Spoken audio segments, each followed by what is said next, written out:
गर्मियों का मौसम अपने चरम पर था। शांतिपुर नाम के छोटे से गांव में रमेश नाम का एक मेहनती किसान अपनी पत्नी राधा और 7 साल के बेटे मनखुश के साथ रहता था। मनखुश गर्मी से बेहाल होकर बोला, माँ आज कितनी ज्यादा गर्मी है, पिताजी को बोलो ना घर में एक कूलर ले आएं। राधा प्यार से समझाते हुए बोली, बेटा अभी हम लोगों के पास कूलर खरीदने के लिए पैसे नहीं है।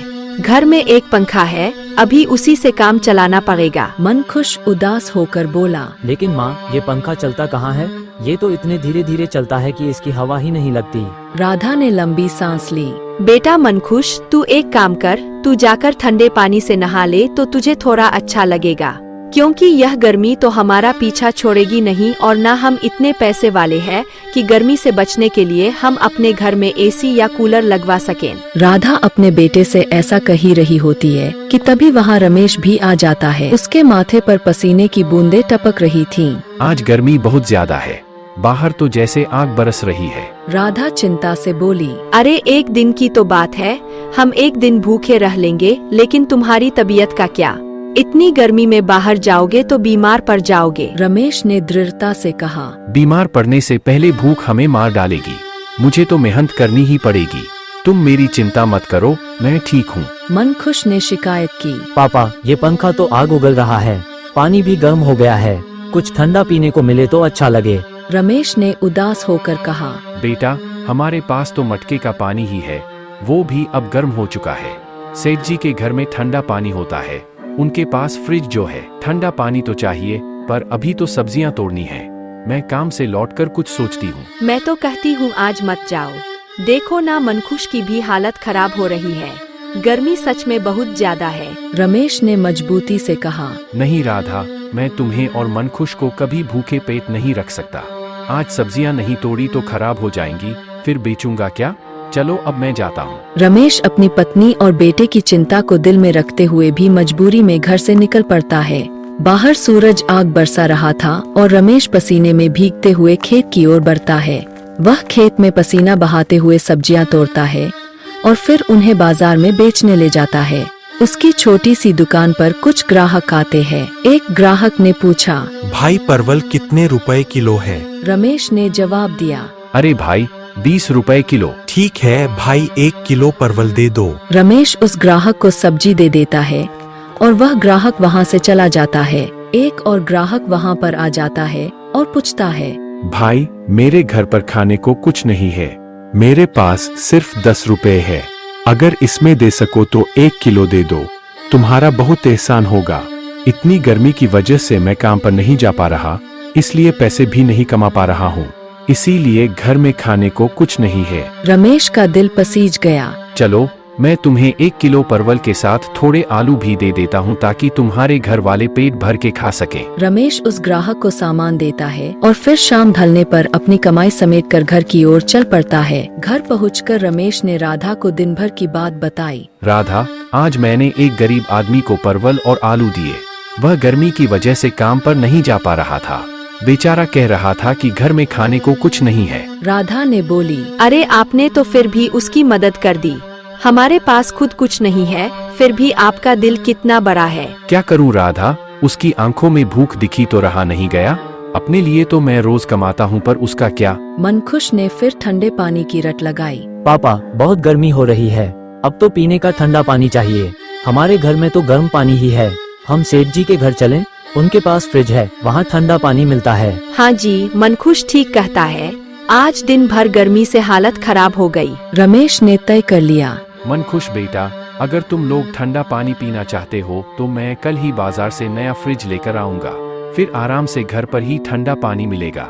सेठ जी के यहाँ पानी पीने जाओगे तो वह गुस्सा हो जाएंगे और बात भी बिगड़ सकती है। मनखुश खुशी से उछल पड़ा। सच पापा, आप फ्रिज लाएंगे, फिर तो हम भी ठंडा पानी पी सकेंगे और शायद कुछ ठंडी चीजें भी रख पाएंगे। लेकिन राधा के मन में शंका थी। लेकिन रमेश जी, फ्रिज तो बहुत महंगा होता है, वो तो सेठ लोगों के ही घरों में होता है, हमारे जैसे गरीबों के पास इतने पैसे कहाँ। रमेश ने मुस्कुराते हुए कहा, राधा, मैं कुछ ना कुछ जरूर करूँगा, अपनी मेहनत की कमाई से थोड़ा थोड़ा जोड़कर कुछ पैसे जमा किए हैं, कल बाजार जाकर देखूंगा, शायद कोई सस्ता और अच्छा फ्रिज मिल जाए। पापा जल्दी लाना ना, मैं तो अब से ही ठंडा पानी पीने का सपना देखने लगा हूँ। रमेश ने कहा। हाँ बेटा, मैं पूरी कोशिश करूँगा। चलो सुबह ही बाजार जाकर देखता हूँ, शायद कोई उपाय मिल जाए। राधा ने कहा। अच्छा छोड़ो ना, आप बहुत थक गए हो, आज थोड़ा आराम कर लो, सुबह देख लेना। पहले खाना खा लो, फिर बाकी सब सोचते रहना। ठीक है, चलो पहले खाना खा लेते हैं। लेकिन अब दिल में बस एक ही बात है, अपने घर में भी ठंडा पानी होना चाहिए। रमेश अपने परिवार की छोटी छोटी खुशियों के लिए फिर से हौसला बटोरता है। राधा स्नेह से थाली परोसती है और मन खुश ठंडे पानी के सपनों में खोया मुस्कुराता है। रमेश के भीतर एक नई चेतना जाग चुकी थी। अपने घर में भी फ्रिज होगा। वह मन ही मन अगली सुबह की योजना बनाने लगता है, उम्मीद की एक नन्ही लौ के साथ। और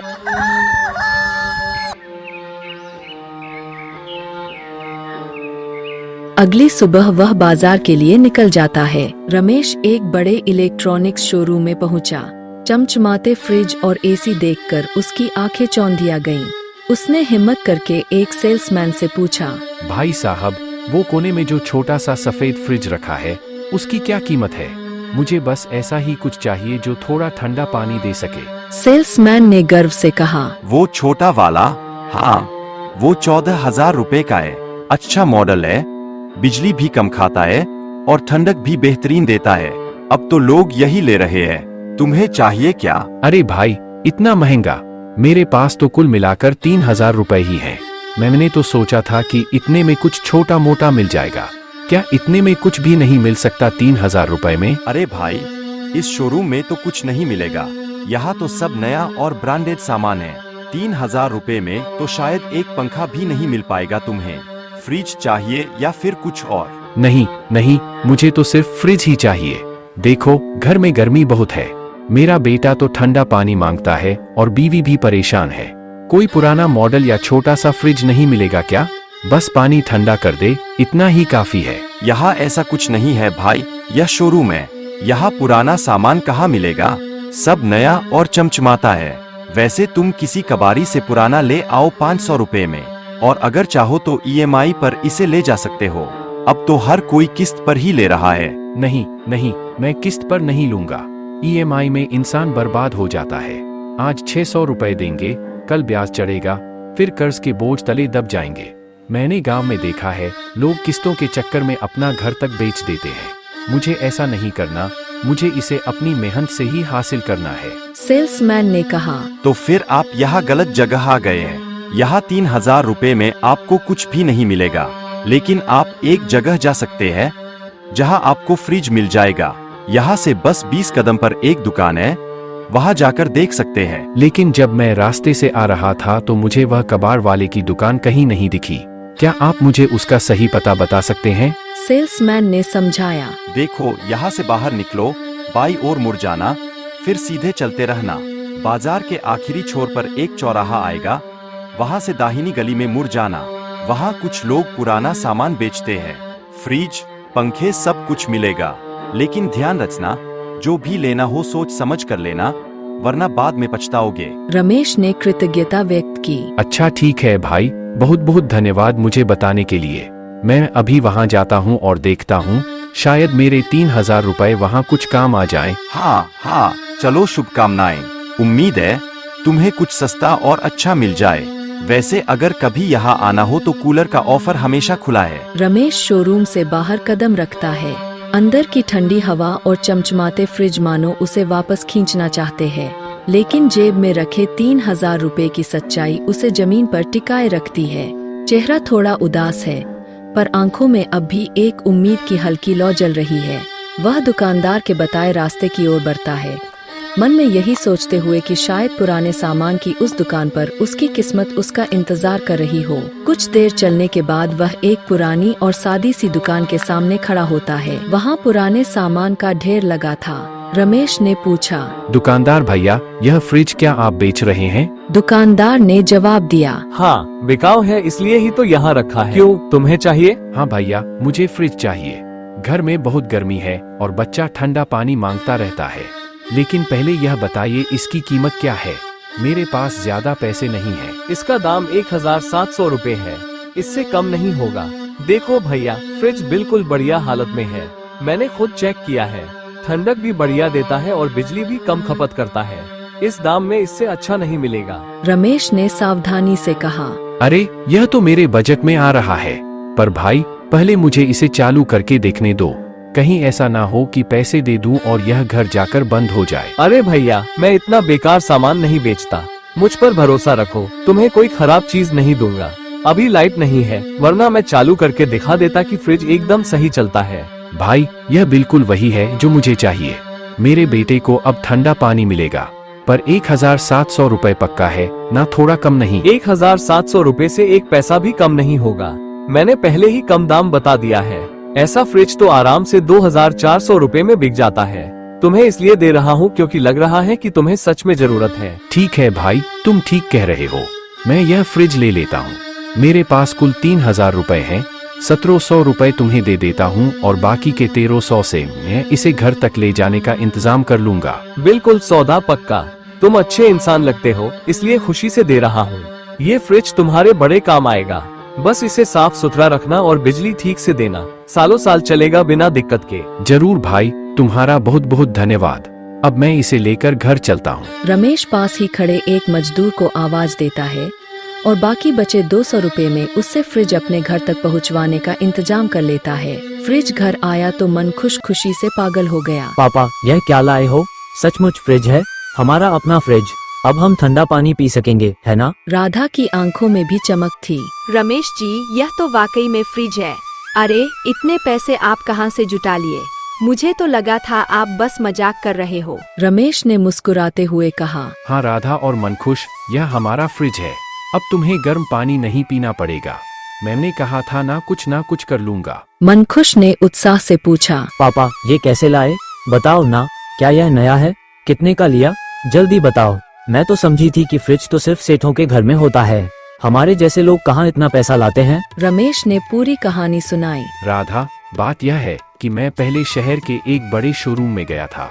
वहाँ तो फ्रिज ऐसे चमक रहे थे जैसे टीवी में दिखते हैं, एक से एक बढ़िया मॉडल। लेकिन जैसे ही दाम सुने तो सच कहूँ, पैरों तले जमीन खिसक गई। एक छोटा सा फ्रिज भी 14,000 रुपए का। सोचता रहा इतने पैसे तो पूरे घर का महीना चला ले। राधा ने कहा। 14,000 रुपए? इतने पैसे तो हमारे पास कभी हुए ही नहीं। आप सही किए, कर्ज का बोझ हमारे जैसे लोगों को और दुख देता है। फिर आप यह फ्रिज कहाँ से लिए? लेकिन मैंने हार नहीं मानी राधा। उस शोरूम वाले ने जाते जाते एक बात बताई। कहा कि बाजार के पीछे वाली गली में पुराने सामान की दुकानें हैं, वहाँ देख लो। मैं चल पड़ा। धूप तेज थी, थकान भी थी, लेकिन मन में उम्मीद बाकी थी। वहाँ पहुँचा तो अजीब ही दुनिया थी। हर ओर सामान बिखरा पड़ा था, पुराने पंखे, टूटी फूटी टेबलें, लकड़ी की कुर्सियां। और तभी मेरी नजर उस फ्रिज पर पड़ी। चालू हालत में था, ठंडी हवा दे रहा था। दिल ने कहा यही है। सौदा पक्का किया। हमारे पास जो 3000 रुपए थे उसमें से 1700 रुपए फ्रिज में गए और 200 रुपए मजदूर को दिए ताकि वो इसे हमारे घर तक पहुंचा दे। राधा ने गर्व से कहा। आपने तो कमाल कर दिया। इतने कम पैसों में फ्रिज लाना कोई छोटी बात नहीं। अब मनखुश को ठंडे पानी की जो ख्वाहिश थी वह भी पूरी हो जाएगी। आपने सिर्फ फ्रिज नहीं लाए, आप हमारे सपनों को एक नई ठंडक दे लाए हो। यह मेहनत की जीत है। हमारी जिद, हमारा प्यार, सब इसमें सांस ले रहा है। रमेश अपने परिवार की खुशी को निहारते हुए, बच्चों की हंसी, बीवी की आंखों में राहत, सब कुछ देखकर उसके चेहरे पर संतोष की एक शांत चमक थी। गांव में रमेश के फ्रिज खरीदने की खबर आग की तरह फैल चुकी थी। हर कोई हैरान था। पास ही सुरेश और मोहन आपस में धीरे धीरे बात कर रहे थे। मोहन ने कहा। सुरेश, क्या तूने सुना है? कल रमेश ने फ्रिज खरीद कर लाया है। सुरेश ने पूछा। अरे वही रमेश जो खेत में सब्जियां तोड़ता है, किससे लाया होगा इतने पैसे? हाँ भाई, मैंने भी सुना। गांव में सब यही बात कर रहे हैं। कहते हैं पुराना फ्रिज लिया है लेकिन ठंडा पानी देता है। अब उसके घर में मटके का गर्म पानी खत्म, ठंडा ठंडा पानी शुरू। सुरेश ने कहा। अरे भाई, यह तो कमाल हो गया। रमेश जो 2 वक्त की रोटी के लिए दिन रात खटता था, अब उसके घर फ्रिज आ गया। मैं तो कहता हूँ गर्मी ने उसका दिमाग ठंडा कर दिया होगा। सुरेश ने कहा। गर्मी तो सचमुच जान ले रही है। मेरे घर में भी बच्चे दिन भर ठंडे पानी के लिए तड़पते रहते हैं। अब तो सेठ जी के घर जाकर पानी मांगना पड़ता है और वह भी मुंह बनाकर देते हैं। रमेश ने तो अच्छा किया। मोहन ने सहमति में सिर हिलाया। तुम भी ठीक कहते हैं। वैसे मेरे लिए भी यह फ्रिज किसी काम का हो सकता है। सुना है फ्रिज का पानी बहुत ठंडा रहता है। मेरी बेटी के ससुराल वाले अगले हफ्ते आ रहे हैं। उनके लिए तो ठंडे पानी का इंतजाम करना ही होगा। अरे बेटी के ससुराल वाले आ रहे हैं तो फिर तुझे कुछ बढ़िया इंतजाम करना पड़ेगा। गर्मी में गर्म पानी पिलाकर तो बेइज्जती नहीं करनी। हाँ बिल्कुल, मैं सोच रहा हूँ क्यों ना रमेश से बात करूँ, उसका फ्रिज कुछ दिनों के लिए किराए पर ले लूं। मेहमानों को ठंडा पानी पिलाएंगे, थोड़ा रब भी जमेगा। वाह मोहन, तू तो बड़ा चालाक निकला। रमेश का फ्रिज किराए पर लेगा और ससुराल वालों के सामने सेठ बन जाएगा। चल, यह आइडिया बुरा नहीं है। मोहन ने कहा। अरे सेठ बनने की बात नहीं है, बस इतना चाहता हूँ कि मेहमानों को कोई तकलीफ ना हो। गर्मी में ठंडा पानी तो बनता ही है।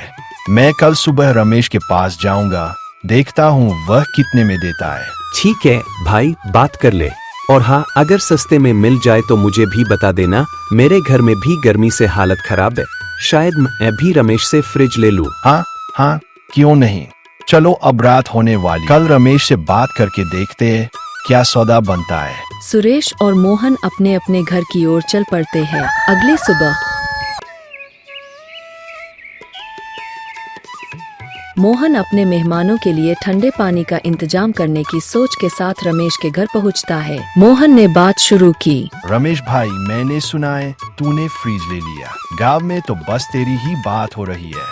मैं सोच रहा था थोड़ी देर के लिए तेरे घर चला आऊं। रमेश ने कहा। हाँ मोहन, ले लिया फ्रिज। गर्मी में घर वालों की हालत खराब हो रही थी तो सोचा कुछ करना ही पड़ेगा। पर तू यहाँ कैसे, सब ठीक है ना? मोहन ने अपनी बात रखी। हाँ हाँ, सब ठीक है। दरअसल रमेश, अगले हफ्ते मेरी बेटी के ससुराल वाले हमारे घर आ रहे हैं। इस भयंकर गर्मी में ठंडा पानी ना हो तो बड़ी मुश्किल होगी। सुना है तेरा फ्रिज बहुत अच्छा ठंडा पानी देता है। सोच रहा था अगर तू कुछ दिन के लिए अपना फ्रिज मुझे दे दे तो बड़ी मेहरबानी हो। अरे मोहन, बात तो तेरी सही है, लेकिन यह फ्रिज मैंने अपने घर की जरूरत के लिए लिया है। मन खुश और राधा गर्मी से बहुत परेशान थे। अगर मैं तुझे दे दूं तो मेरे घर वाले फिर से गर्म पानी पीने को मजबूर हो जाएंगे। बड़ी मुश्किलों से थोड़ा थोड़ा जोड़कर यह फ्रिज लिया है भाई। रमेश भाई, मैं तेरी मजबूरी समझता हूँ, बस कुछ ही दिन की तो बात है। मैं फ्रिज का पूरा ख्याल रखूंगा, जरा सी भी चोट नहीं आने दूंगा। अब मेहमान आने वाले हैं और ऐसे मौसम में ठंडा पानी ना हो तो इज्जत पर बनाती है। तू तो अपने गांव का भाई है, मेरी थोड़ी मदद कर दे, बड़ी मेहरबानी होगी। नहीं मोहन, मैं सच में चाहकर भी नहीं दे सकता। मेरे बेटे ने ना जाने कितने दिन गर्म पानी पी पी कर बिताए हैं, अब जाकर उसे थोड़ा सुकून मिला है। यह फ्रिज अब मेरे घर की जरूरत बन गया है। तू बुरा मत मान, लेकिन तू कोई और इंतजाम देख ले। सेठ जी के यहाँ से ठंडा पानी मिल जाएगा, वहीं से ले आया कर कुछ दिन। तभी राधा बीच में बोली। अरे आप मोहन भाई जी की बात तो सुनो। मोहन भाई जी, आप कह रहे हैं कि बस कुछ दिन के लिए चाहिए तो ठीक है, हम फ्रिज दे सकते हैं, लेकिन रोज के 50 रुपए लगेंगे। उम्मीद है आप इसे ठीक से रखेंगे और समय पर वापस कर देंगे। अरे राधा, यह क्या कह रही हो? यह फ्रिज तो हमने अपने लिए लिया है, इसे किराए पर देने की बात तू कैसे कर रही है? आप मेरी बात जरा ध्यान से सुनो। अगर हम यह फ्रिज मोहन को किराए पर दे दें तो इससे हमारा ही फायदा होगा। जो पैसे रोज रोज मिलेंगे उनसे तुम धीरे धीरे दूसरा फ्रिज खरीद लेना, फिर हमारे पास 2 फ्रिज हो जाएंगे, एक अपने लिए और दूसरा किराए पर देने के लिए। इस तरह थोड़ी बहुत कमाई भी होती रहेगी। सोचना बुरा आइडिया नहीं है। हाँ राधा भाभी, आप बिल्कुल ठीक कह रही है। यह तो बहुत बढ़िया बात है। मैं रोज के 50 रुपए देने को तैयार हूँ। मुझे बस 4-5 दिन के लिए चाहिए। मेहमान चले जाएंगे तो मैं फ्रिज सही सलामत लौटा दूंगा। आप निश्चिंत रहिए। रमेश सोचने लगा। राधा, तू सच में ऐसा सोच रही है कि हम इसे किराए पर दें और फिर दूसरा फ्रिज ले आएं? बात तो समझ में आती है, लेकिन अगर कुछ गड़बड़ हो गई तो? यह फ्रिज हमारी सालों की मेहनत से लिया है।